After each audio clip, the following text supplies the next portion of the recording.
Hello. हमारा आज का टॉपिक है 6 फैक्टर्स अफेक्टिंग द क्लाइमेट।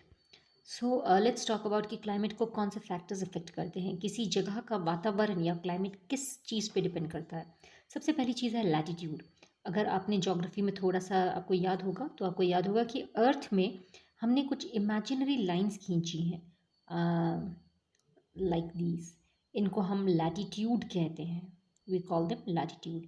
इसकी वैल्यू 0 डिग्री है और जिस तरह से आप नीचे की तरफ जाएंगे इनका एंगल बढ़ जाएगा और ये नीचे होगा 90 डिग्री साउथ। ऊपर की तरफ बढ़ेंगे तो ये हो जाएगा 90 डिग्री नॉर्थ। इनको लैटिट्यूड कहा जाता है।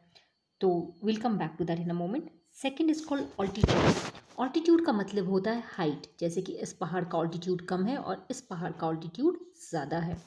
Third is distance from the sea. समुंदर से जो चीज़, जो ज़मीन समुंदर के पास है वो बहुत ज़्यादा गर्म नहीं होगी, पानी उसका टेम्परेचर मेंटेन करेगा। हवा की डायरेक्शन, ओशन के करंट्स और प्रेसिपिटेशन यानी कि वहाँ पर कितनी बारिश होती है, ये सारे फैक्टर्स क्लाइमेट को कंट्रोल करते हैं। Let's talk about this. सबसे पहला फैक्टर है हमारा लैटिट्यूड। जैसे हमने डिस्कस किया कि अर्थ में कुछ इमेजिनरी लाइंस होती हैं, हॉरिजॉन्टल लाइंस इस तरह से, जिनको हम लैटिट्यूड्स कहते हैं। ये जो सेंटर की लाइन है इसको 0 डिग्री कहा जाता है और इस लाइन को हम इक्वेटर भी कहते हैं। We call it equator. Equator की खास बात क्या है कि इक्वेटर में सूरज की रोशनी डायरेक्ट पड़ती है। अगर ये सूरज है तो सूरज की डायरेक्ट रोशनी इक्वेटर पे डायरेक्ट पड़ती है, तो यहाँ पे बहुत गर्मी होती है। ये ऊपर वाला जो आपको दिख रहा है, दिस इज कॉल्ड द पोल। इसे पोल कहा जाता है। हम इसे 90 डिग्री नॉर्थ कहते हैं और इसे कहते हैं 90 डिग्री साउथ पोल। सूरज की रोशनी यहाँ तक पहुँचने में काफ़ी टाइम लगाती है। आप देख रहे हैं काफ़ी लंबी रो निकल रही है। तो नॉर्थ 90 डिग्री नॉर्थ और 90 डिग्री साउथ में टेम्परेचर काफ़ी कम होता है, ये इलाका काफ़ी ज़्यादा ठंडा होता है। तो इक्वेटर यानी कि centre line, this is called the equator. Equator से हम जितना दूर जाते हैं क्लाइमेट उतना ठंडा हो जाता है। इक्वेटर सबसे ज़्यादा हॉट होता है क्योंकि सनलाइट यहाँ पे डायरेक्टली हिट करती है, बिल्कुल स्ट्रेट एंगल पे हिट करती है। जबकि अगर आप ऊपर जाते हैं, this is called the north pole, और नीचे जाते हैं which is called the south pole, तो यहाँ पे सूरज की रोशनी थोड़ी सी टेढ़ी आती है, एक एंगल पे आती है, तो यहाँ पे टेम्परेचर कम होता है। इसीलिए नॉर्थ पोल भी ठंडा होता है और साउथ पोल भी ठंडा होता है। So this is how the equator controls the climate of an area. दूसरा फैक्टर है हमारा ऑल्टीट्यूड। ऑल्टीट्यूड का मतलब होता है हाइट। जिस जैसे जैसे आप पहाड़ों के ऊपर की तरफ जाएंगे वहाँ पर टेम्परेचर कम हो जाएगा, वहाँ का टेम्परेचर यानी वहाँ पे ठंड ज़्यादा बढ़ेगी। अब ऐसा क्यों होता है? जितना ज़्यादा आप हाइट पर ऊपर चढ़ते हैं वहाँ पे एयर मॉलिक्यूल, हवा एक दूसरे से दूर दूर हो जाती है, क्योंकि आप जानते हैं this is the earth, right. आप मान लीजिए अर्थ के ऊपर ये एक माउंटेन है, राइट, और ये एक छोटा माउंटेन है।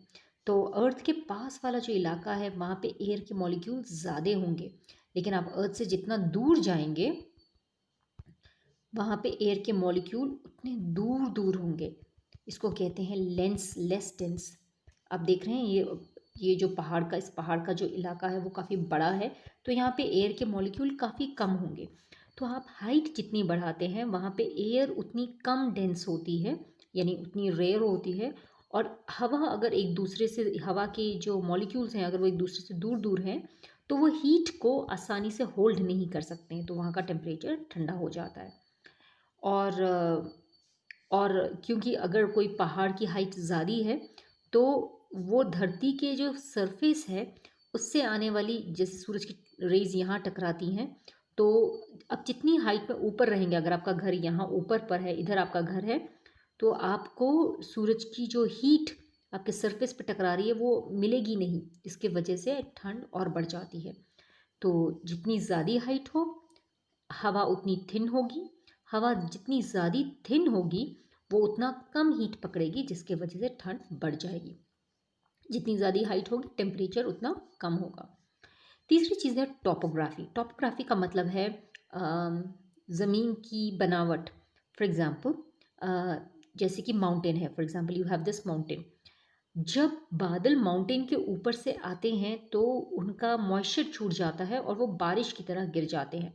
ये देखिए, यहाँ से हवा आ रही है और बादल यहाँ पर पानी छोड़ रहे हैं, जहाँ पर पानी छोड़ते हैं उसे विंडवर्ड साइड कहते हैं। और जहाँ पे बारिश का पानी गिरता है वहाँ पे आप देख सकते हैं कि बहुत सारे पेड़ हैं, और दूसरी तरफ से जब जहाँ जा रही है वहाँ पे बादल ख़त्म हो गए हैं, तो यहाँ पर पेड़ पौधे बहुत कम है।